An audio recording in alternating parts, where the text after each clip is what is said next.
Hi, we're back. This is our sixth, it's our seventh playlist now. I keep losing count because we have a secret, never released playlist that we may or may not ever put out there.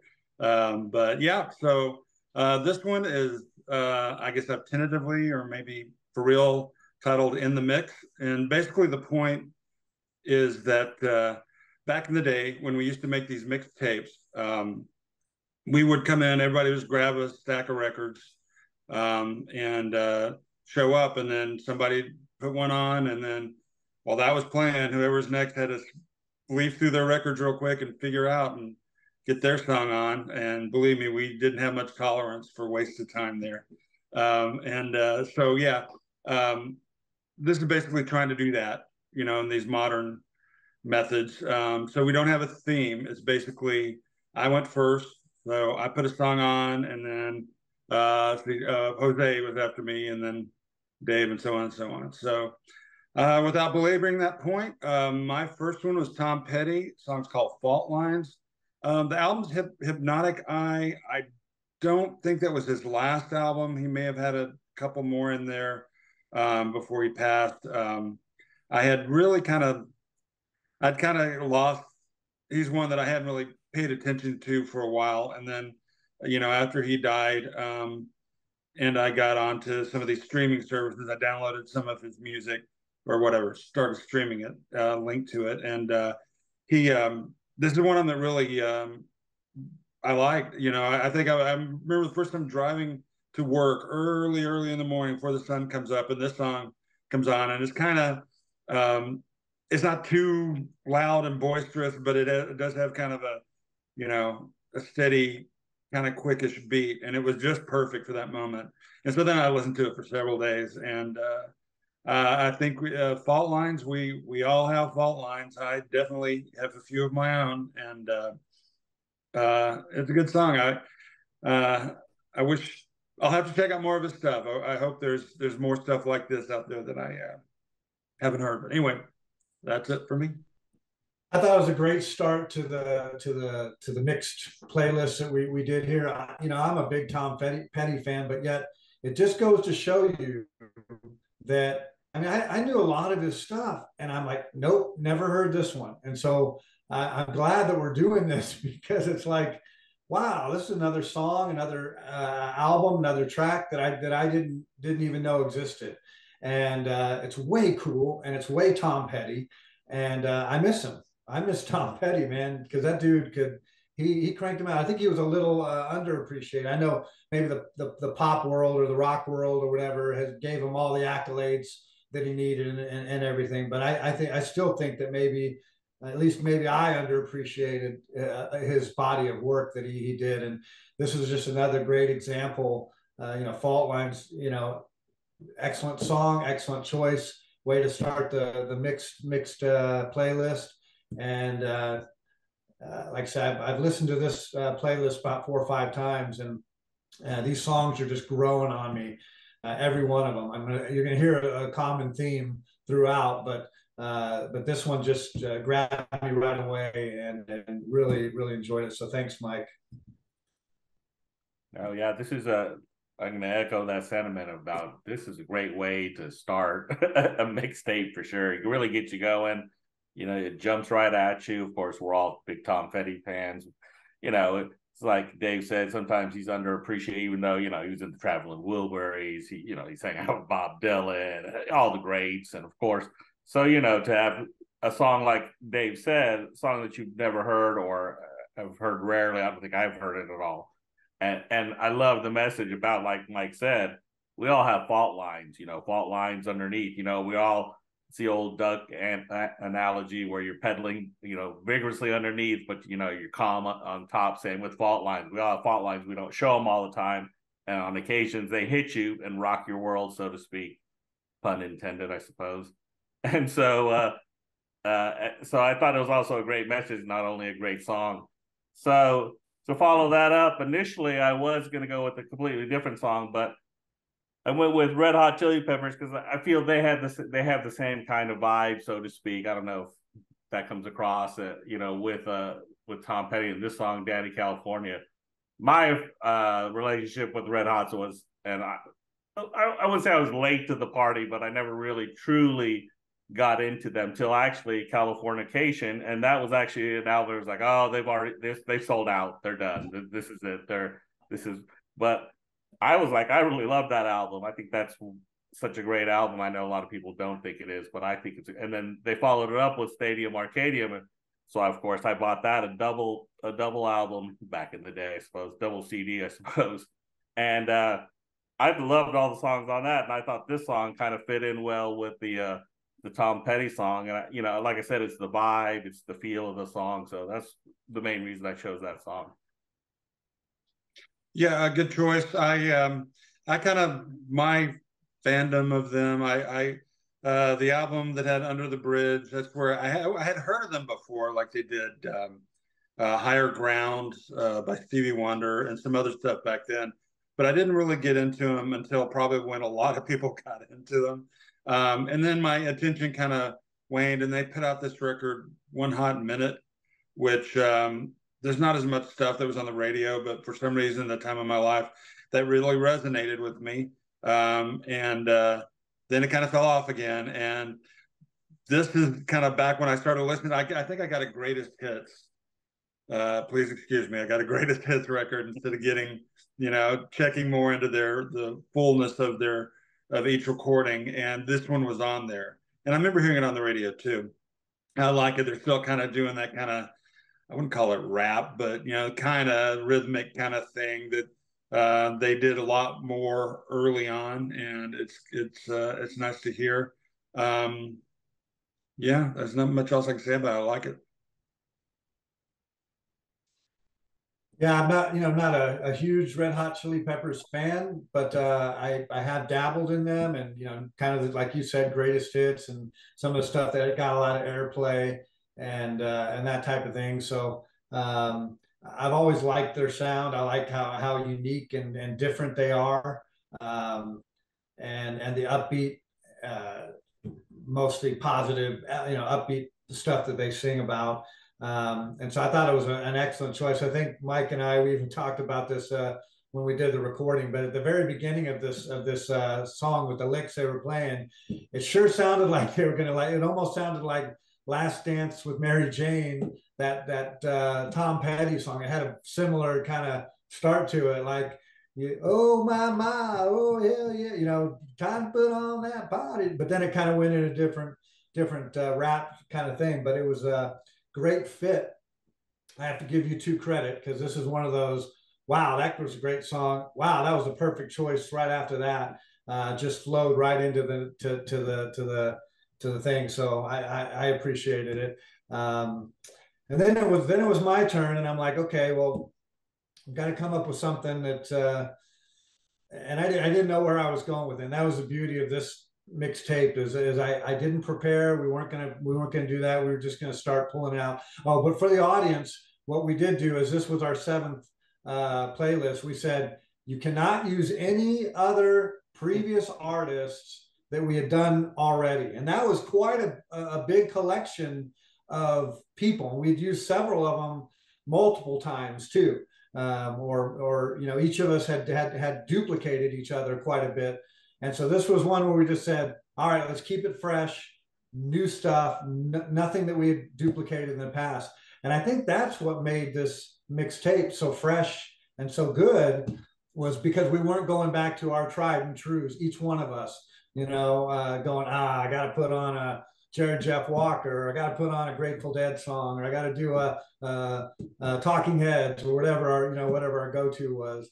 And so I think that's what made this really just jump out at me. So, I was thinking something like Pete Townsend or The Who or something like that coming up after this, and I had several choices, but just one of my favorite songs from Pete Townsend is Let My Love Open the Door. And so I went with that, and just always has just a cool vibe to it. Maybe a little step down from the first two songs, whatever, a little more love songy, but anyway, I chose that one, and I thought it paired well with the first two. Oh no, it's always Dave always seems to pick these songs that you seem to forget about back in the day, and then oh yeah, this is one of the songs. And I think I mentioned it when you first chose it that I'm almost certain this was on one of our tapes back in the day. I just have to throw that out there because I know I own this album, and I know this wouldn't have escaped us not getting on one of the tapes, you know. But anyway, you know, back to the song itself. Of course, it made it on the original because of course it's a great song and it's a great choice, and of course Pete Townsend is a great songwriter, and the Who, and I have my love affair with the Who as much as anybody else. I always have my hot take that no one likes, that I always say the Who's better than Led Zeppelin. So okay, let the debate begin, but still, no. And this is a great song and a great choice. Yeah, I agree. I agree with you about the Who versus Led Zeppelin. I'll leave it there. I know they're in a way they're two different things, but yeah, got to stay loyal to my peeps there. The Who in my high school. I'm sorry, I just said use that phrase. In high school, that was like my band. I really just got fanatical about the Who, and my really gateway into them was this record, Empty Glass. And the way I got into that record back, I think it was on MTV, like near the very beginning, there were two songs off this record that for sure had videos early in the day. One was Let My Love Open the Door, and the other was Rough Boys, which Rough Boys, depending on the station, didn't quite get quite as much airplay. Definitely didn't chart as well as this song. So then I was like, I had heard the Who before that, but it was really just, I think we had an 8-track of Who's Next, and so I kind of knew that stuff. But then after that, it was like everything. I got all the Pete Townsend stuff and kept getting it. And I'm surprised actually I hadn't put any Pete on in one of these playlists before, because just, you know, it would have been, I'm surprised. That's all I can say. This song, I've always loved this song. I love this album. It came out during a time when Keith Moon had just died. He had nearly died from drug overdose, dealing with a terrible addiction and alcoholism, all this turmoil in his life. And this is kind of part of his way through that. And fortunately, he did get through that. One other thing, just real quick, a lot of people think of this as like, it's like a person singing to another person, but my understanding, and it's, you know, a song is what it is to you. You know, you see a movie and you get something out of it, it's maybe not what the director meant, or you see a painting and everybody sees something a little bit different. And same with the musician. Once they turn it loose, it's everybody else's, really. You know, they get the money off of it, what little they get these days. But and so this one was a spiritual song, believe it or not. I don't know if he still does, but he had this kind of guru, Mayor Baba, I think. I may be saying that wrong, but he was from India, and he worked, you know, in a few of Pete's or other things, and even supposedly his following of this guy fed into Tommy and how the format of that. So anyway, that surprised me when I heard that, and that was years after it came out, and I still hear it as, you know, I'm here for you. Let me show you the way to happiness through love, you know. And it's totally, that's just that way. It is that's kind of where he's going with it too. So anyway, so I expect some more Pete Townsend down the road. My next one is by a band called I Am Totally Guided by Voices. I started thinking they might be Giants, and it's yeah, Guided by Voices. I guess a similar name. This song is called "The Best of Jill Hives." Hives is in what you get if you're allergic to strawberries or something, and it's off an album that came out, I guess, mid '90s. I had heard them years before. A coworker of mine at the restaurant used to play some of their early stuff, and I didn't really get into it. It was very low tech, you know, very kind of raw sounding, at least to my ears at the time. I haven't gone back and listened to it. And they pretty much, you know, like I guess they have a cult following, but they have been kind of flying underneath the radar. But I was in of all things, a Virgin record or Virgin Music or whatever. One of the few times I went in there before they all went away. And I saw this on the shelf, and it was one of those listening stations. And this was the first song that came on. I'm like, oh, that's pretty cool. I went and bought it. And there's a few other songs. The album's called Earthquake Glue. No idea what it means. But there's a few. As I listened to it, I got to like a lot more of the song. The reason I like these songs is the arrangement, the sound. I realized when I was putting this together, and there's another song like this too, I've never really known what the song is about. And I mean, it's the lyric. I kind of looked up the lyrics, and I'm like, that didn't really help. And then I looked at a couple of reviews online, and that's what the reviewer said too. It's supposedly the story is this guy was at a auto repair shop. The sound was turned down on the TV, and so he just started making up words to what he thought they were saying, and that's where the lyrics came from. He just wrote a song out of it. So anyway, I still like the arrangement. I thought it fit in well with kind of the tone everything it had up to this point. So I'd never heard of this group at all or the song. And like you, I first started looking at the lyrics, trying to see if I can figure them out, see if there's something interesting. And after a while, I just said, you know what, it doesn't matter the lyrics because the sound and the quality of the sound and the vocal was so good that I didn't really care what they were singing about.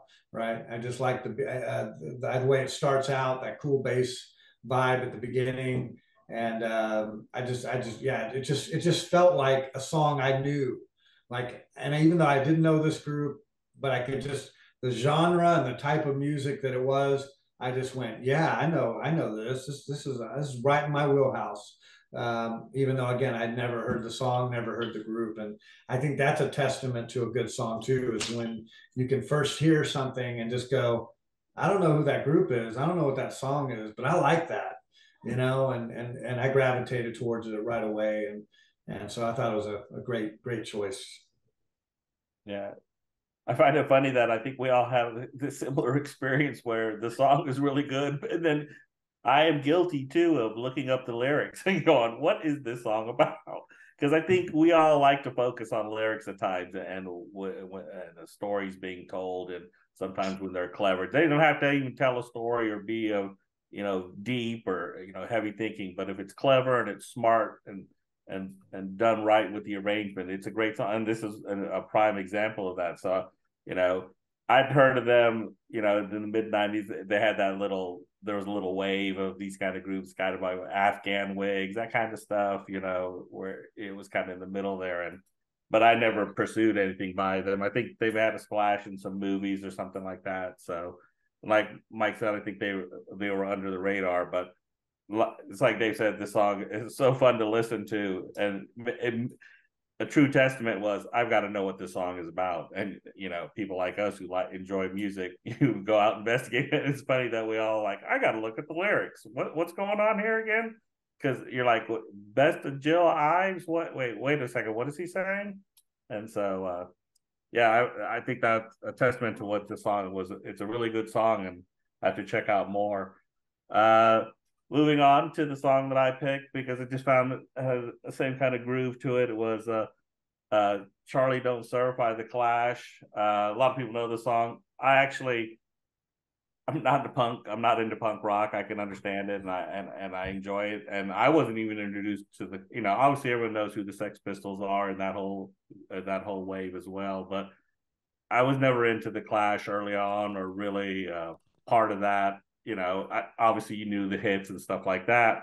It wasn't until I got a bootleg from a 1980s show, and I mean those songs, it was just like, oh my god, this is really, really good.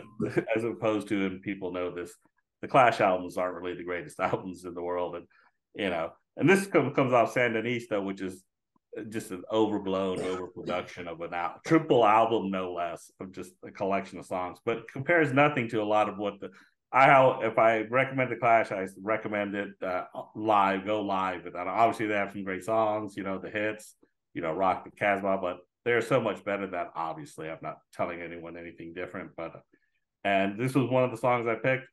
You know, it's a deep song in a lot of sense. It's almost kind of Joe Strummer, the lead guitarist and singer, he was kind of obsessed with Apocalypse Now, which is also my favorite movie, just coincides with that. And they use that phrase in the movie. And it's kind of, this song is more of the perspective of the Vietnamese. And if you listen to the lyrics, you can hear that, you can do that kind of stuff going on there. So anyway, find it a great song. Like I said, I check out all the live stuff. Listening to that live is so much more fun, but that's why one of the reasons I picked it. Yeah, this is off an album. It was the second Clash album I got. The first one was probably the one most people who weren't into them from early on got into, which is Combat Rock, Rock the Casbah, and Should I Stay or Should I Go? Two songs I really have trouble listening to nowadays just because they've been played so much. And honestly, these guys were a lot better than that, but whatever. That was their last record. This one was 2 albums before that, or maybe it was the one before that. Anyway, Sandinista, it is a triple album. I don't think I have my copy anymore, but I know back in the day I picked 2 or 3 of the songs for playlists we did back then, like Washington Bullets and some others. Police on My Back, I think, was one. Police and Thieves. What up? Police and Thieves. Oh yeah. That's one I like too. And so yeah, but there is a lot of unnecessary stuff on that record too. Just tell it like it is. But this is one that I think when sometimes I make tapes where I would just get my favorite songs off something. Like it was all going to go on one side and there wasn't enough room. And this being a triple album, there definitely wasn't enough room. And so it was just certain highlights. And this one kind of never made the cut. I think it was on a side that I didn't really listen to that much. So didn't give it a chance until much later. And now, most of these songs in one way or another are near and dear to my heart. And that's one I like. It is also not the only time that they've, I guess, Joe Strummer referenced Vietnam. There's also Straight to Hell, which in part is about GIs going over there, getting Vietnamese women pregnant and then leaving when they were shipped out and the babies left behind. So, but they had a lot of politics in their music, and this one's no different. I looked it up to see if I was trying to see if they literally were, if that came, how the connection between that and the movie. And I didn't realize that movie was the year before this record came out. So they must have been watching it while they were doing the recording sessions and did that. So anyway, appreciate it, Jose. Yeah, I liked the song. I'm not, like I said, I can only name a handful of Clash songs. So I always like when somebody throws something on there that I'd never heard, but I totally liked this song versus some of maybe their other commercial songs. And this one I did go to the lyrics though and start looking at them, and like I said, it had that war theme in there. Everybody wants to rule the world. It must be something we got from birth. One truth is we never learn. Satellites will make space burn. That's pretty cool. Now, capitalizing on the everybody wants to rule the world, I could have gone right after that with Tears for Fears. Well, right. The little story behind that is that they admitted to stealing that from that song. Just throw that out. Did they? Okay, yeah. Really? Yeah. Wow, I didn't know that. Yeah, there's a story behind that they were at a club or something like that, and he told the lead singer for Tears for Fears, like, "You owe me £5." He's like, "Why?" He's like, "You stole my lyric." He's like, "Oh," and so the guy pulled out £5 and gave it to him and said, "Yeah, we stole that." Well, that's good to know. Yeah, that jumped out at me right away. I thought that sounds like Tears for Fears. There's also another song that I was thinking about playing after this, which was a Coldplay song. What's the one? Viva la Vida or whatever, where he's like, "I used to rule the world," and so it's kind of a similar thing. But I like the line also where he says, "Charlie's going to be a napalm star," and that obviously goes to the movie and the horror, and yeah. I love the smell of napalm in the morning, right? Right, that's it. Who, yeah. But anyway, cool song. I liked the punk reggae type vibe to it as well. And so as it was playing, I'm thinking, what can I come up with next? And I was just flipping through my playlists and my songs, or whatever, and I said, "Oh, this is I haven't played this song in years." And so I put on Don Henley's "Little Tin God," which has a similar kind of little funk beat to it, or whatever. And um, I actually I don't remember looking at the lyrics about what that's about, but I guess it's worshiping idols and that kind of thing, and putting our trust in the wrong place. And but anyway, I like a lot of songs on that Don Henley album that he produced, and so I was just looking for the moment where I could put on a Don Henley song. None of us had played one. We hadn't even played an Eagles song, or anything. And so I'm like, okay, here's the moment where Don Henley can come in and be on our playlist. And anyway, thought it went well. Oh yeah, little insight into Dave Duke. I remember when we first bought that solo Don Henley, and you were obsessed with. You weren't obsessed with it, but you liked it a lot.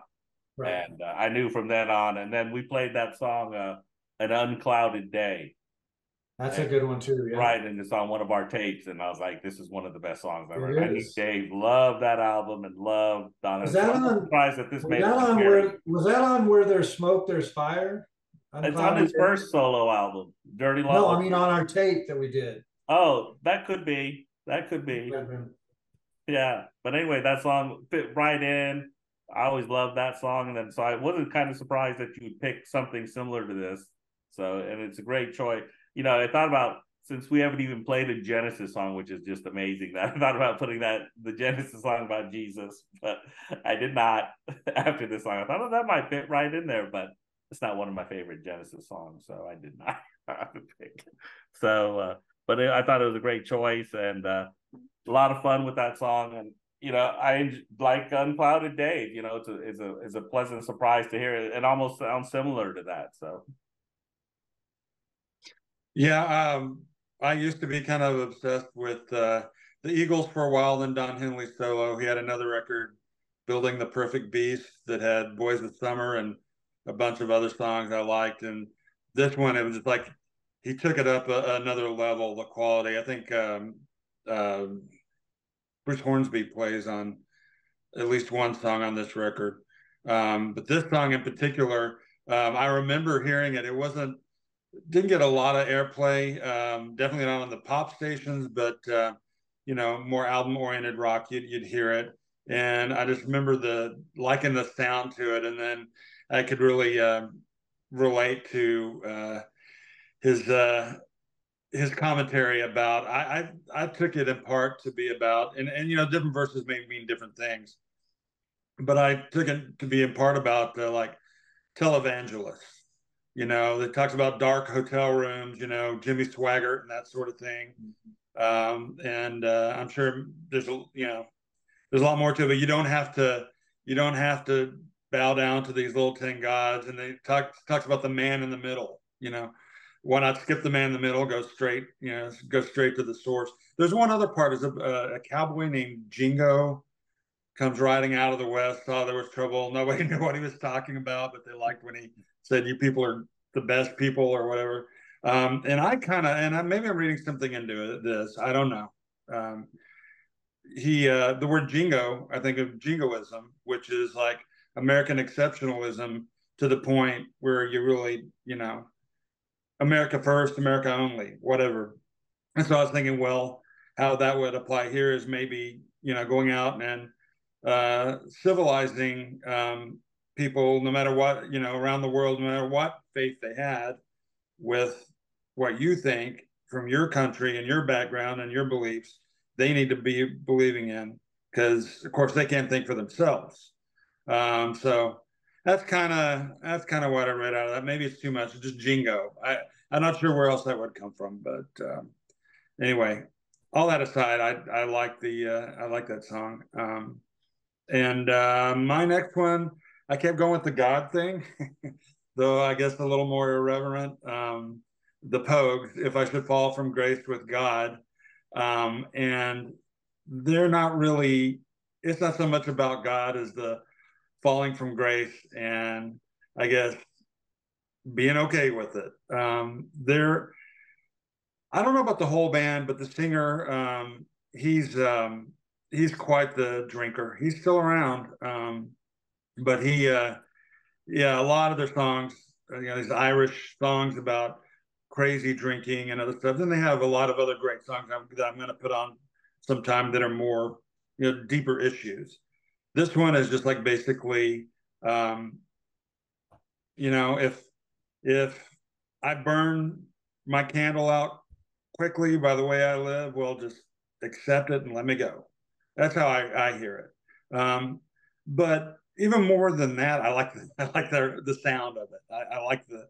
I'm not saying I agree with that, but that sentiment. But I like the music. I mean, this upbeat Celtic thing, and um, plus he screams a couple of times in the song, which I like as well. So I'll have more Pogues in the future. Well, good. Keep the Pogues coming, because that's another one of those bands where I have never dabbled in it, but I like that Celtic sound. I like that the Irish brogue voice and the way he carried it, and yeah, I didn't really look too much into the lyrics about what it was about, but I liked the song. I liked the way it sounded. I probably could have come in with other songs after that, as I was mentioning to you the other night when we put this on. I was like, oh, I got this perfect song. Oh, this Bob Geldof song would have gone really good after that. And but I like this style as well. And I get that. That's probably why, again, the flow of this playlist from top to bottom has me like hooked. Where I liked every song on it, every choice on it was perfect, and the flow of it from top to bottom was perfect as well. So I thought this was a great choice after Don Henley. And no, I really dug it. So keep bringing the Pogues if you got more. Definitely, for sure. What I find interesting with this song, and obviously you've covered all this, is the fine line that it has. Because, like you, Dave, I was thinking, I could put on a Zydeco song right here, that would fall right into that. But yet it's from a whole different, Louisiana, or a bluegrass song, and how that would fit right into there, or even a country song, that would fit right into it. Yet you would never probably hear the Pogues on a country and western station, but yet the fine line between that is amazing. How easily that could, if they didn't tell you anything about it and they threw it on there, I think the audience would be more inclined to go, oh wow, that was really, but we put labels on all these things that at times they get lost. But getting back to it, obviously the song is great, and like I said, that's what I liked about it is, man, it has a great earthy feel to it, and it really comes from the heart. And you always enjoy those songs that come from grassroots type of groups that sing these songs. So yeah, enjoyed it immensely. Try to bring it a little down. I went with Paul Simon's Trailway Bus. We all know Paul Simon, obviously. It's one of our favorites. But this is one of those songs that comes off the Cape Town. He tried to do a Broadway show about Puerto Rican person, and it was a bust on Broadway. And I only discovered this song on a bootleg when he was touring with Bob Dylan. Someone handed me it was from '92 or something, and I was listening to the songs, and then all of a sudden he's playing his hits, and then all of a sudden this song, I was like, I've never heard this song in my life. And it was because no one listened to, I didn't pick up the Cape Town thing or anything like that, but I thought, man, this song is really good. I see it as kind of like a part two of Homeward Bound, a part two of America, where he's just talking, describing what's going on and what's happening. And the lyrics are clever, the lyrics are great. Of course, love the end, you habla inglés, and he's like, no, I'm an alien from Mars, and you know, you never get you off my back, that kind of. It's just such a clever and great song that that's one of the reasons. One of my favorite songs from Paul Simon, and I never would have got it if I hadn't heard this bootleg out there. So there you go. Yeah, I remember hearing about the that Broadway thing or whatever that it was such a flop, and I'm embarrassed to admit that's probably why I never got the record at the time, and that was well before streaming.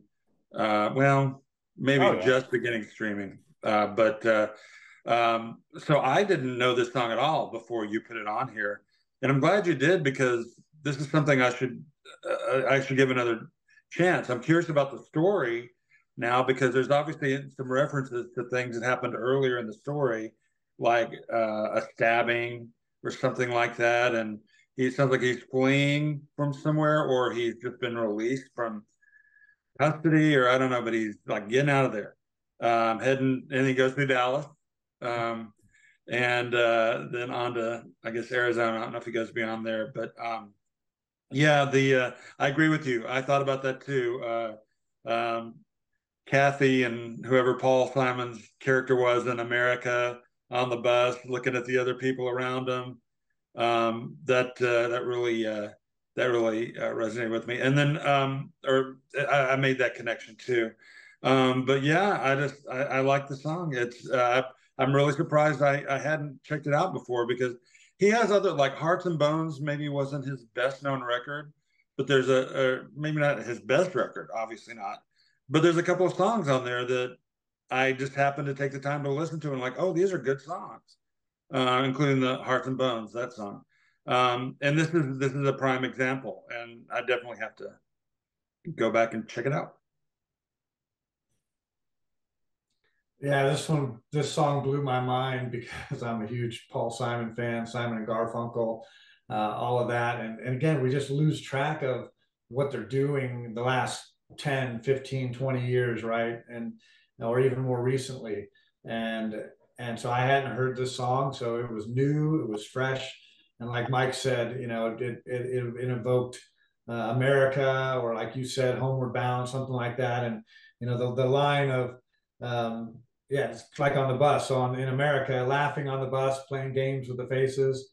She said the man in the gabardine suit was a spy. I mean, this had the same kind of poetic storytelling that he had back then, and it's just that's what makes him so great, is that he can craft out new songs and tell a story.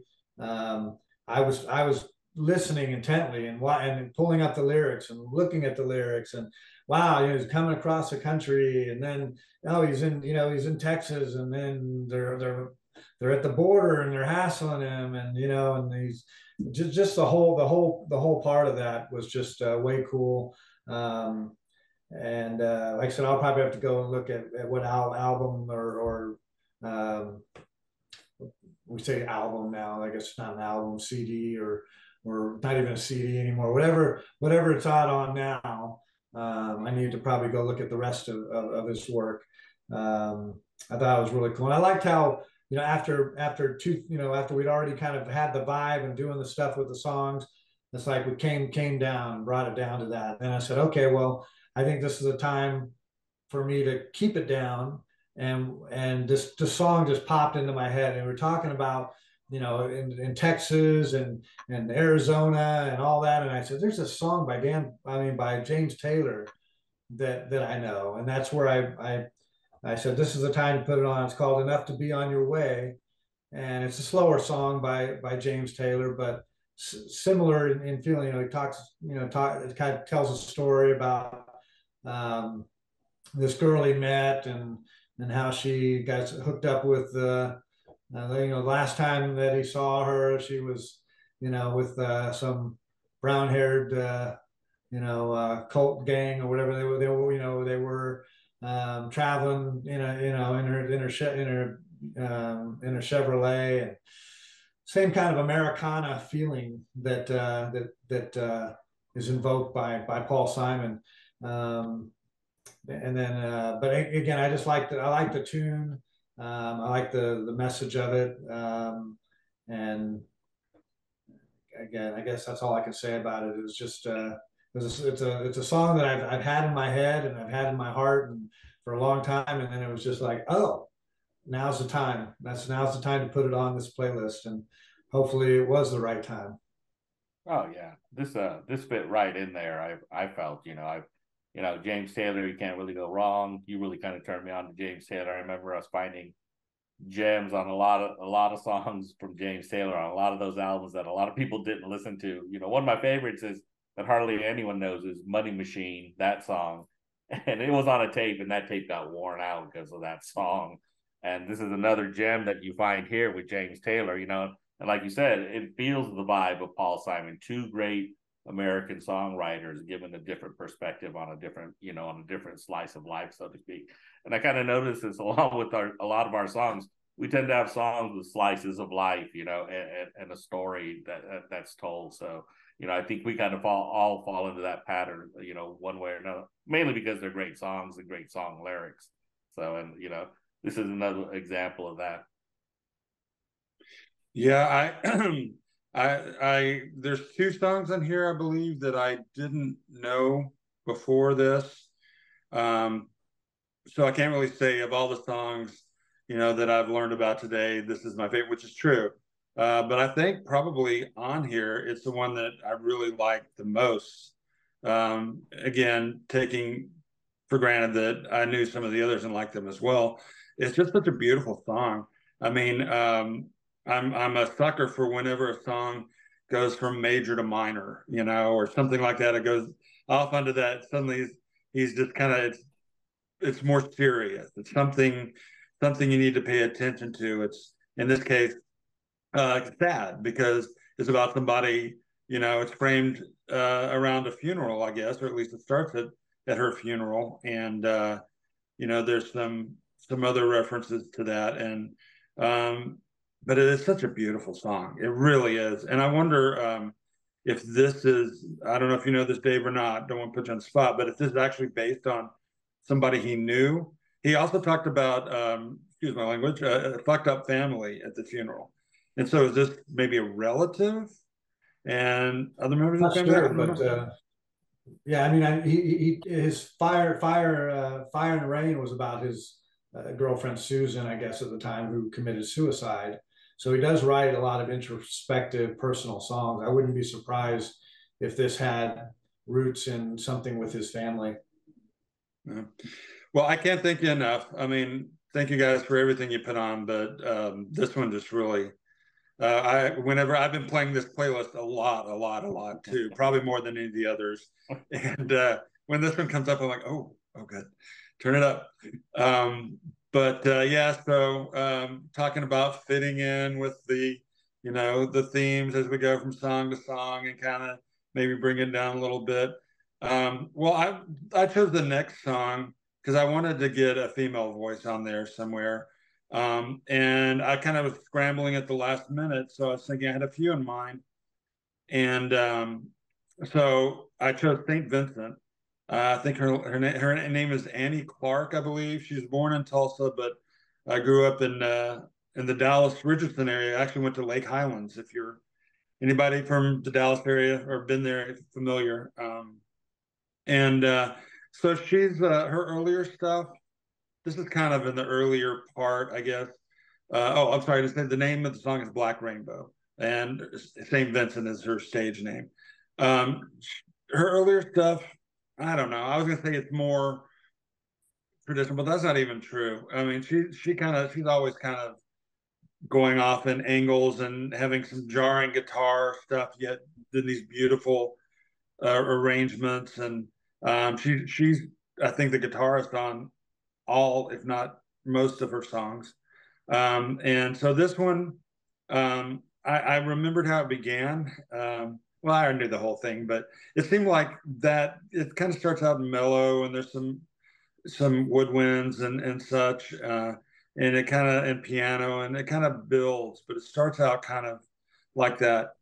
And then by the end, it's just like this chaotic, not even chaotic, this intense pounding, distorted guitar, and then just stops. And this is another one, I will admit, that I liked more for the sound. I didn't really know what it was about. And so I did some research on this one as well. And people kind of have, I don't know how much she's addressed it, but from what I've heard and what I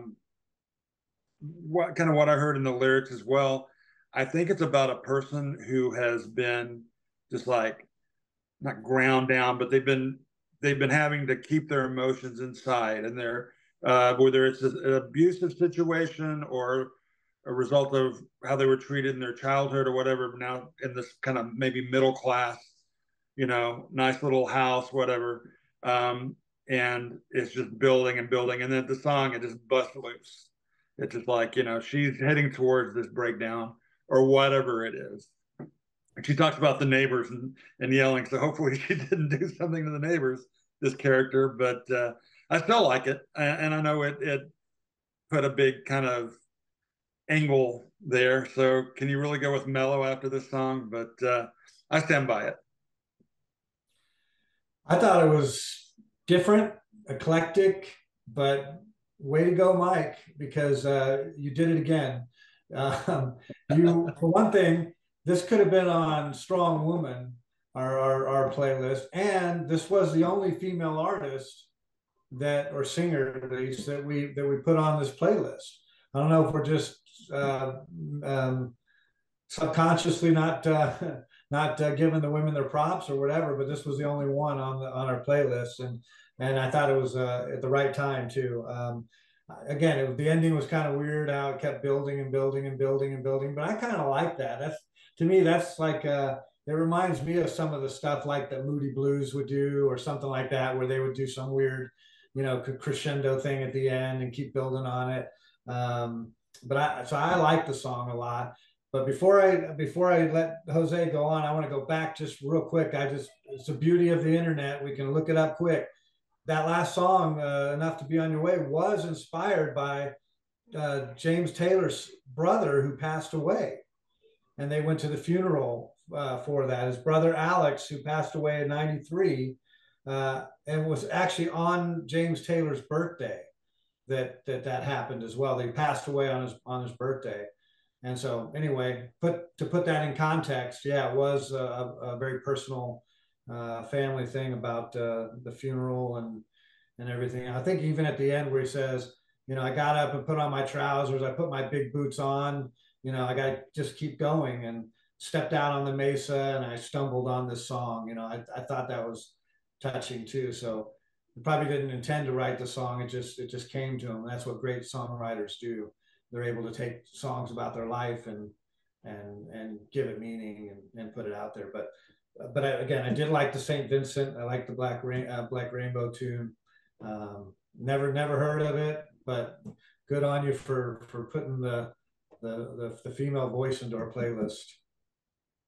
Oh, definitely. So Mike's our keeps us straight with our putting our females, not ignoring them. That's probably a good thing for us. But yeah, no, I also enjoy it. And I again also agree at the end, that build up, it reminds me a little of, and Mike probably knows of Supper's Ready by Genesis. They have the big build up portion of that song, which is fantastic as well. And this one is similar, not it doesn't go the same way but it just has that same sort of feel to it. And I really like that part of the song, as well as the beginning where it kind of builds up to it. A little maudlin, and then it builds up, and then it builds up. And then, like I said, it builds up to this almost a breaking point. So you can feel that, you can feel the emotion coming from her and then feel the emotion of the song. And I think that's why I think that works so well, especially at the end. I mean, you don't get many songs like that go veer off like that or build up like that. And you usually want that release as well, and it just ends here. It's kind of like the Beatles, Abbey Road song, it just ends, she's so heavy. So anyway, or A Day in the Life too, how that right goes up. but then it has the conclusion to it, right, exactly. So yeah, enjoyed it immensely. I always love it. I always like that Mike is keeping us honest. I think about that. To be honest, I actually think about that quite a bit. I was like, man, we do not pick women singers, and I don't know if that's just something that is just our preferential taste and stuff like that. But thank goodness Mike's here to keep us in line. Can I add a real quick Sure. comment to that? I am no saint when it comes to preference of male versus female. I look back on the stuff I've listened to, and it's largely male, and it's probably because that's the background and experience I come from. And that's just what's been out there that I like. And it's more recent that I've started, not that recently, but and so it's no, I'm sure you've played you guys have all played female singers before, and it's just like I said, I'm no saint, but it's nice to get them in now and again. No. Yeah, and speaking of backgrounds and stuff, that's been a part of all of our lives, of course, is the Beatles, and that was my next song. Cheated here a little, with their new song Now and Then. I thought it was just a good.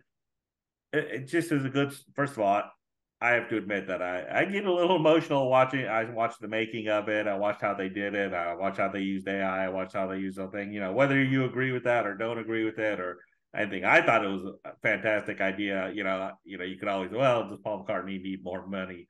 I don't think he does it for the money anymore. I think he does it because he does it and likes to do it. And sure, does he like his glory as much as anybody? But and I thought they did a great job with the song.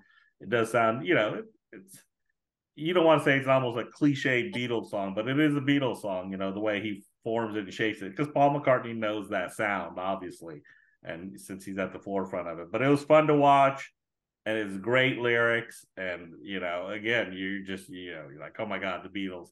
Again, hugely biased because I think they're really great. I think they're the best band ever. And this kind of, I just wanted to add this, and again, Now and Then is the lyrics. You listen to the lyrics, just fantastic lyrics. So what could have been, huh, with John Lennon? Yeah, no kidding. I don't think you're cheating with this. I think it's a great song. It grew on me. Like the first time I heard it, I was like, huh, okay. I didn't know what I was expecting. The other two that came from this tape, I don't know if we need to tell the backstory, but Yoko gave Paul or the rest of the guys a cassette that at some point in the 70s John had recorded just sitting at his piano, and it had obviously degraded some. And so there were three songs that they considered doing, kind of putting together as a group.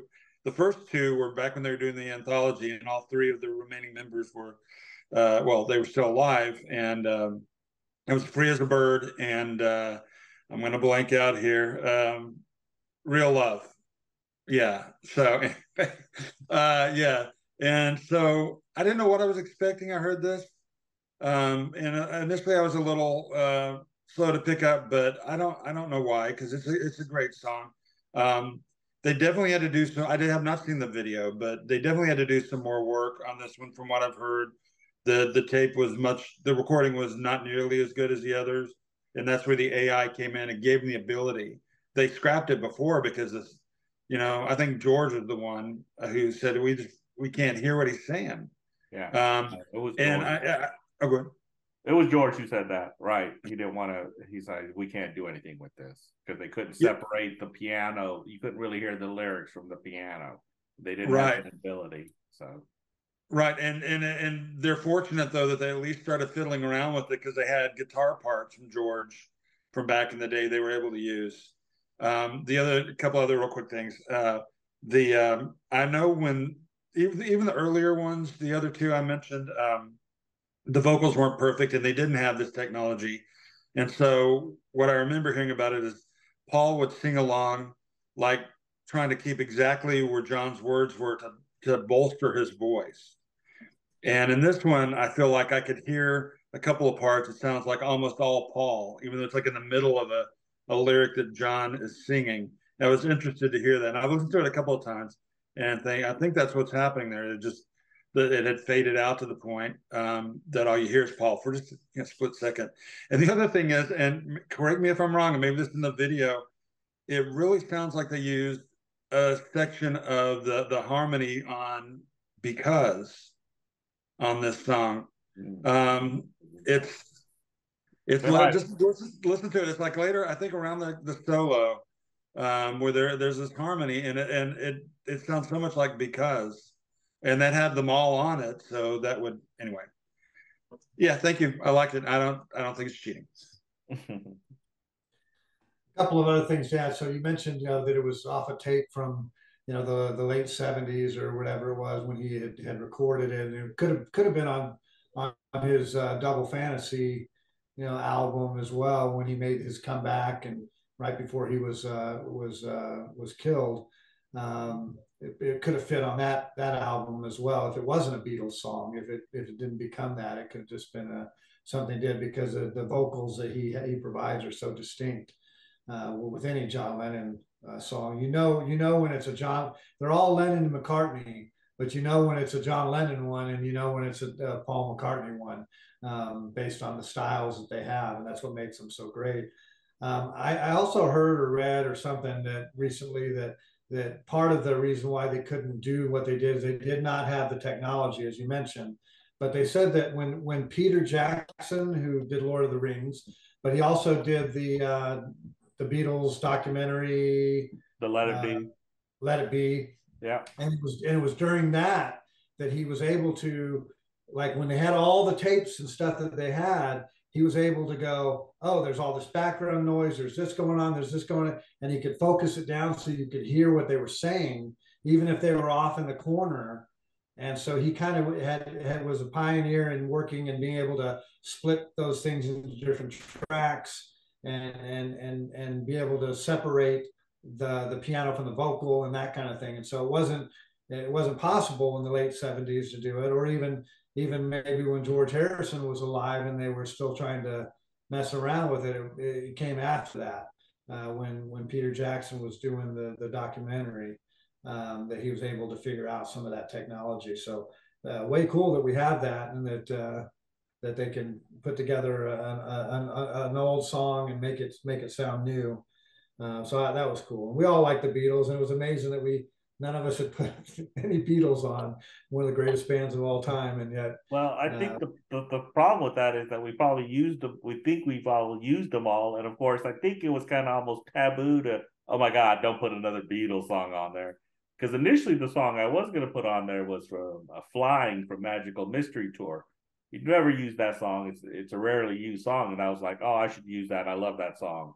But I think we have kind of this block of like, Beatles, don't put a Beatles song on. We know that song, kind of mentality. There's nothing wrong with it. We've got to keep the music alive and for the next generation as well. And I would encourage if the song is right, then let's put it on. Let's not worry about how much it's overused or anything like that. So we did have our rule sets a little bit about solo artists versus groups, and we said, yeah, that's fine. It doesn't matter. You can do that. And we've done that a few times with some of the other ones where we did either solo person or a group. And so I thought, might want to just follow it up with a Paul McCartney song and right after the Beatles. And I don't know what it is about the album "Flowers in the Dirt" by Paul McCartney. I don't know if it's when it came out or whatever, but it's probably one of those ones where I just beat the crap out of it and played it over and over and over and over again. And for the life of me, I don't ever skip a song. I don't ever go, oh, I don't really like that one. I think I'll just go to the next one. No, top to bottom, every song is way cool on that album. And so when I quickly had to pick a song, there were several choices there, and I don't know why the "We Got Married" jumped out at me, but it was one that I thought I wanted to play before on another playlist, and so it was fresh in my mind. But it's one of my favorite on that album. Oh no, like I said, I know that we've heard the song before, whether it was on an old tape or one of those, because I remember the first time I heard this song, I was like, oh my God, this is a great song. Where is this from? I think that's when we were really getting into a lot of the Paul McCartney solo stuff and bought some old albums back then. But I'm almost certain that I heard it from you. It was either you or Mike played it for me. I know one of you all did, because that's where I remember hearing the song, and I was hooked on that ever since. And I went on a little Paul McCartney spree of buying all the Wings and all the albums. And I'm pretty sure there's that Wings Over America in '76 where they play this acoustically, somewhere or something like that. Anyway, I could be wrong, but always a fantastic song. I think it fit right in well with the Beatles song. Just trying to show you, yeah, that's Paul McCartney. He's kind of the man, and this is what he does. So, no, I enjoyed it immensely. Yeah, this one, this record was really big for me that year. It was '89, and I hadn't listened to his stuff for a while. Another one where I felt he kind of, I'm sure it wasn't this way, and people like his other stuff before that, but I felt like he had kind of hit a creative lull there, a little bit of a valley. And of course, I'm not thinking what was before this. I know there, well, a few years before was Tug of War, which kind of, yeah. But the rest I don't really remember if there was much. And then I heard this, and I listened to, I went out and bought it, and I'm like, oh man, because not only does it have these great songs, but it also has Elvis Costello on it, and he co-wrote several of the songs, and they even, I don't know if you call it a duet, but they have like trading off lyrics. He's done that with a couple of people. So has Elvis, actually. But My Brave Face, I think, was the one, right, where he was going back and forth on. No, it was I Know You Love Her Too, or something like that. They're both talking about this one girl, and they're going like, well, she said this, and he's like, oh yeah, well, she didn't mean it. Then she said to me this. So I think he may have co-wrote My Brave Face. He definitely some other songs on there, and then those bled over to another couple of records like Mighty Like a Rose. And there were a couple of songs on Spike, which also came out that same year by Elvis Costello, which I was also just huge into. Those are the main two ones I listened to that year. And that year was so monumental to me, so many changes in my life. I did a student exchange trip to the Soviet Union. I mean, just so many different things. It's about probably the last time I contributed to a tape too, coincidentally. But I just wrote down. I just wrote down. I heard the song. I just wrote down, play Elvis Costello before Mike has a chance to. You better hurry up. He almost is on this one. So yeah, what was I going with? Oh, the only other thing that was I meant to see him for years. I was a kid. He didn't tour for a while very much, and he got arrested in Japan. I think he chilled out for a while, but he toured with that, did this huge tour, and I went to see him. I think in Reunion Arena. I'm pretty sure that's where, in Dallas. And so now since then I've seen him, I think 3 or 4 other times with the kids and various combinations and such. I have such fond memories of that, and I appreciate you putting that song on. Oh, and the next one's mine, isn't it? Okay, so this song, I'll say Love Is the Answer by Todd Rundgren. And I guess this is he was with Utopia, which is his sometimes side band or whatever. To me, the music sounds very similar, whether or not he's with that band or the other. But this was going to be, up until I sat down and started to do this, just right before that, this was going to be the first song I was going to put on. I was like, well, this is a good thing. Love is the answer. It's like, with everything going on right now, you can say that anytime, everything going on in the world right now, because there's always something that's been particularly bleak of late. So I thought that was a good message. And I love this song. When you're down and out, love is the answer. When you're near the end, when you need a friend, all that stuff. And honestly, I listen to the song, when I'm having a hard time sometimes, and it helps. But I get, not now, but I get emotional about this song sometimes. So anyway, I also thought it would be a good way to end it, but I didn't have the last song. So this is as close as I could get to the end. After all this other stuff, love is the answer. I'm not saying, well, whatever. So, but this is where it is. And I love Todd Rundgren, and you can also expect to see more appearances by him. Yeah, I never owned a lot of Todd Rundgren. I only know the few songs here and there that his hit songs and that kind of thing. And on this one, at first when it first played, I'm like, nah, I don't know this song, whatever. And but I think after I listened to it 3 or 4 times, something hit me. I think Jose said something about a song on a playlist before like that, where it was something subconscious. And after I listened to it 3 or 4 times, I went, no, I have heard that song. I know I am on FM radio somewhere along the way. Um, the song became, maybe it was because I played it 3 or 4 times in a row, but it became more and more familiar to me. It is probably one of his more popular songs in, or like his one that has had more commercial success and got some airplay. Yes, no, maybe, Oh yeah. because Yeah. it seemed like it was one of those songs where at first I didn't know I knew it, and then it hit me like, oh no, I know that song. I've heard it before. And So that, oh, go ahead, go ahead, go ahead. no, no, I was just gonna say it was a good choice, and yeah, I like the sentiment of trying to put the love towards the end, but probably would have went real good with let my love open the door too. But yeah, it was a good choice. I liked it. Thank you. I just real quick. The I actually heard it done by somebody else besides Todd Rundgren.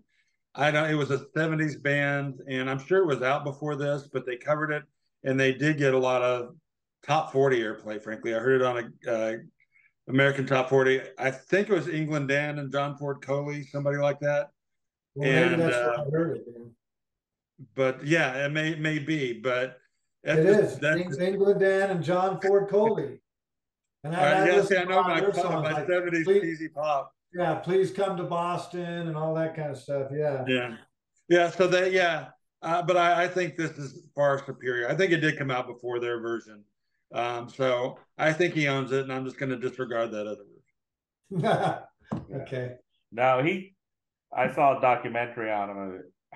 It's amazing what some of those streaming like Tubi's for free, and they have like 70 or 80 music documentaries, and I get a little obsessive, so I start watching them all. And one of them was about Todd Rundgren, and you realize, man, he's written just hundreds of hit songs. We may not know Todd Rundgren's songs or Utopia or his, everyone knows Bang the Drum.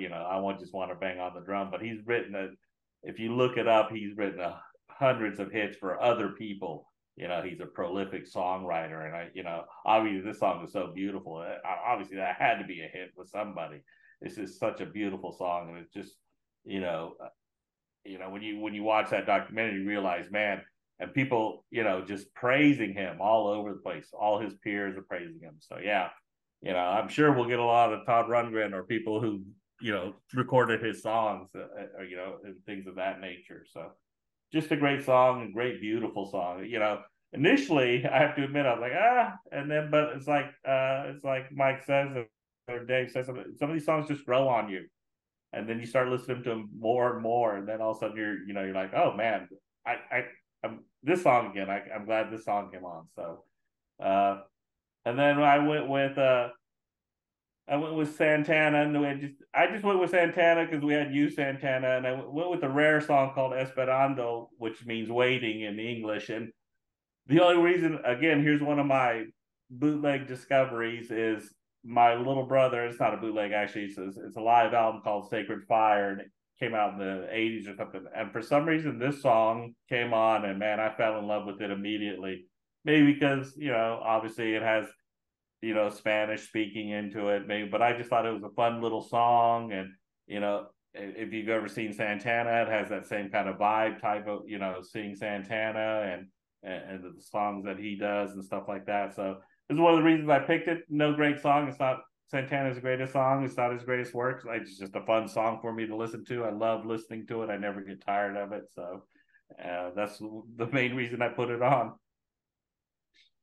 Yeah, it's a good song. I had heard it before, but I had forgotten about it. I think it may be, this is a live album. It may be the only place it was released. I don't know, but I know this record, again, a coworker had, and I unapologetically say record, CD, album. It is what it is. Now it's all, just streaming. So, but yeah, no, I do 8-track. I'll start saying 8-track more. But yeah, anyway, it's good. I like the little shout out to Bob Marley there, the why yo yo yo. I can't remember. There's a live song that he did that on. He also does it on Buffalo Soldier. That's you might remember that, but yeah, that's a good song. I appreciate it. Yeah, it was not a surprise or whatever, but it was like, oh yeah, we haven't been playing with Carlos Santana. Yeah, I love that. Love the Latin beat of a lot of his songs. I mean, I don't know a lot of his deep tracks and things like that. You know, I know the greatest hits and the ones he's famous for, but this was a great choice. I liked it, even if I don't speak Espanol all that great. Um, Quick story: Jose had to help me get through Spanish 1 and Spanish 2 in high school. He wrote all of my dialogues for me. So I would write them out in English and then he would translate them for me. So while people were spending weeks trying to do all the translations, I could practice on the monologue or the acting or the other things to make it funny and expressive and get the make sure I'm articulating everything correctly and whatnot. So I ended up passing Spanish because Jose would help me out. So, um, but so I like this. I like this song. I didn't know what Esperando stood for waiting, but um, once I heard it, I thought, oh, this is cool. And then so I'm thinking, well, what can I come up with next? And the song "Waiting" just jumped into my head, and I went, oh, there's a couple of songs I could play. And my first choice was going to be, and it wasn't, but I was going to put, which would have been a cool ending anyway. It would have been was I was going to put the Rolling Stones "Waiting on a Friend," and I know I've played that before on somewhere, but it's just one of my favorite Rolling Stone songs. So it would have had the word "waiting" in it, and then that Jack Johnson thing popped into my head. I went, oh wait, there's that "Sitting, Waiting, Wishing" song that has a cool cool vibe to it. And I never really got into Jack Johnson's music or anything like that until I don't know, it was probably 10, 15 years ago. Maybe it was when I was ripping off music off of wasn't Napster, but what was that other peer-to-peer thing that we were doing for a while there? I can't There's remember. BitTorrent stuff. Yeah, something. Yeah, but it was something that was illegal at the time, and I have since. LimeWire, maybe. Yeah, that's what it was. And I only did it for for a short time, but this is one of those ones where I went, oh, Jack John, and I dumped like 10 songs of his into my playlist, and from there it's always been in there. So I've kind of got his greatest hits or whatever it was, and so this is one of the songs where I went, oh, okay, this would be a good way to end the playlist with this cool vibe, and so I put it on. Oh, I also like the lyric. Uh, if I was in your position, I'd throw down all my ammunition. I like that line. Anyway, Me? Okay. I think it's you next. Yeah, I'll go. No problem. Jack Johnson. I was introduced to Jack Johnson. Obviously, we all saw him, and all I can really remember him in that Curious George movie. Regardless, I know he's not just that. And he was kind of like, in our view, in my view, not in our view, in my view, he was kind of like Dave Matthews. I don't want to say wannabe, but Dave Matthews kind of style for me. And we call Dave Matthews in the jam band scene as a joke, jam band light. He's just he's for all audiences because we're elitist and Fish isn't. But Dave Matthews, he's just nice and easygoing, and he's with the frat boys, and that's how unfortunately, I kind of love Jack Johnson into that. Even though I've heard several of the songs, and they're always catchy and they're always good and they're always fanciful, but I've never gotten into them. And this song was really good. I enjoyed it. Kind of felt right into the kind of great way to end the playlist, because it's waiting just kind of filled in that final spot. So, but yeah, Jack Johnson, great song. I really should. I know I had someone I used to have my students make me CDs back in the day, my student workers back in the day. Make me a CD of your music so I can see what's going on. And So it was always interesting. And one guy had a bunch of Jack Johnson on there, so that's why I was kind of, oh, okay. Yeah, I agree. It's a great way to end the songs. It really does kind of carry on the theme where it was going there. And Jack Johnson, I had heard some of his stuff before Curious George, but I took my daughter to see Curious George when she was, I don't know, 5, 6, 7, somewhere in there. And so, you know, I have a, and then the song was in, I'm like, oh, this is kind of catchy. And so I kind of, that has a special place in my heart. Not this song, but the Upside Down or whatever from Curious George. And just a little bit more on that. I used to burn CDs back when I was still doing that for like my daughter for her birthday or my wife for Valentine's Day or whatever. And this is one of that song I mentioned earlier was on one of those CDs. This song I had heard back in the day, which was, I guess, earlier in the 90s, maybe early 2000s, late 90s, anyway, somewhere in there. And I didn't, well, he had a couple other songs that I did know. One was Good People, Where the Good People Go. I always kind of like that one. Then this one, this is embarrassing to say this. I thought it was the Wallflowers. I thought it was Jakob Dylan and the Wallflowers. Listening to it now, I can't quite understand why I thought that. I guess his voice is a little like that, but that's who I thought it was for years. And only years later did I go, oh, no, this is not them. And I like it. I was like, I got to check out more Wallflowers. This is a pretty good song. But yeah, it's a great ending. He obviously had a bad experience, unless he just made this up, you know, which those creative people do. The character in the song is having an awful bad experience with his significant other. Sounds like they're on the way out. So, yeah. So thanks, guys. We I don't know if we did it a little shorter than last time or not. That's always our goal, but I think we did a really good job here, and I love this playlist, as everybody else has said. We already know what we're going to do the next one. I'll give you a hint. The holidays are coming. So we're going to start working on that next. I'm going to get this, well, when you see this, I will have gotten the video out and we'll already have done what we're doing next. But yeah, thank you, everybody. I appreciate it. I love this stuff. Stay crazy. All right. Bye-bye. Sounds good.